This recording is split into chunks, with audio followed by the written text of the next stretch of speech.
What's up, guys? It's me, Jimmy, Geek. So here is the analog versus digital. Which one is which one is for which thing? So I use analog for studying. I use analog for learning, but I don't use analog when I'm taking shower because analog cannot be waterproof. Digital can be waterproof. This is waterproof. I can use in shower. I can use in bathroom. I can't use analog. I don't just using analog when I'm trying to learn. I just don't like the analog. I'm a old school guy. I just love the visual. Maybe you can use in a kitchen, put on a fridge, or or you can just put it like on a table table with this stand like this. It's look very beautiful, and analog look very beautiful. I mean, it's up to you. If you're going to study, I always prefer analog. I'm an old school guy. I am just an old school guy, and I just love analog.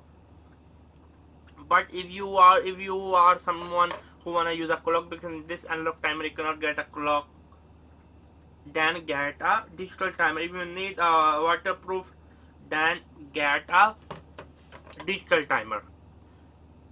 So my advice will be that if you do not require to use a timer like in a harsh condition or you need waterproof, there's no reason to buy a digital. Analog is something visual. Analog will make you think every minute, like for example using on a 5 minute 20-minute timer. So I know the time is passing by. Rather than wasting my time, I know I need to get article done or I need to read this book. The downside of analog is that the tickling sound. Can you hear the tickling sound? Let me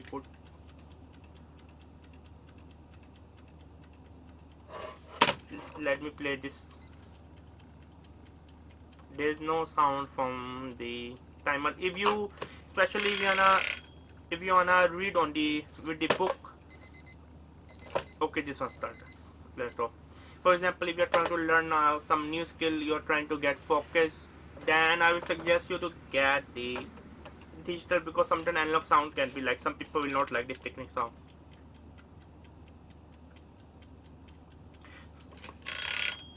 So yeah, I think so you get the point. But visually, analog is the king. Analog look very beautiful. Analog look very beautiful. It's very nice.